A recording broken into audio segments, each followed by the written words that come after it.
Supposons que j'ai une classe user qui est une entité JPA avec une clé primaire et puis éventuellement avec d'autres champs.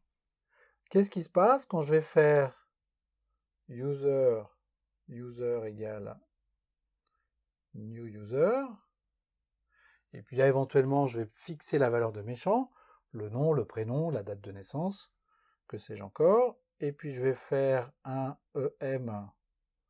em.persist de user. Ça, c'est censé m'écrire mon utilisateur en base, du moins sur le commit de la transaction.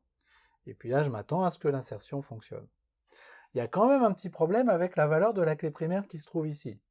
Si jamais j'y prends pas garde, si je ne fixe pas moi-même la valeur de la clé primaire, j'ai toutes les chances pour que les choses se passent mal.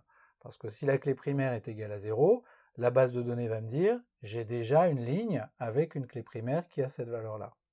Et si j'ai énormément de lignes dans ma tab user, ça va devenir assez compliqué très rapidement de trouver des valeurs de clés primaires qui ne sont pas déjà utilisées. En fait, quand on fait des bases de données, en général, la génération des valeurs des clés primaires, c'est quelque chose qui est confié à la base directement. Ici en JPA, on a deux solutions. Soit on le confie à la base, et on récupère la valeur que la base a générée pour nous, ce qui marche très bien. Soit on le confie à Hibernate, qui va utiliser lui-même des mécanismes de base de données pour générer ces valeurs de clés primaires, et nous donner la valeur qu'il aura générée.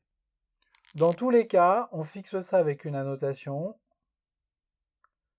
qui s'appelle generated value, pour dire que c'est pas nous qui allons nous occuper de la génération des valeurs pour ce champ clé primaire.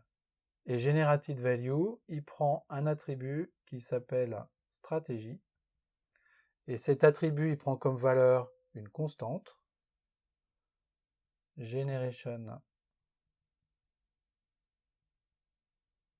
type, et cette constante elle-même peut prendre plusieurs valeurs. Alors évidemment, il faut en choisir une, qui peut être auto. Donc ça dit à Hibernate, choisis la meilleure stratégie pour générer ces clés primaires, et ça marche très bien. Ça peut être identity, ça peut être table,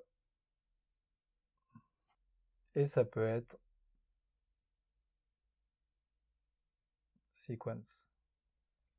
Donc, en fonction de ce que l'on a dit à Hibernate et de la base de données sur laquelle on est, Hibernate va choisir la meilleure stratégie pour générer nos clés primaires. Dans certains cas, il va choisir des colonnes auto-incrémentales. Dans certains cas, il va lui-même créer des tables pour simuler des séquences. S'il est sur une base qui supporte les séquences nativement, il va pouvoir également utiliser ces séquences. Donc ça, c'est un point qui est très important. Cette annotation-là, elle n'est pas obligatoire, mais dans la pratique, on l'utilise vraiment tout le temps, parce que gérer soi-même les valeurs des clés primaires à la main, c'est juste pas possible.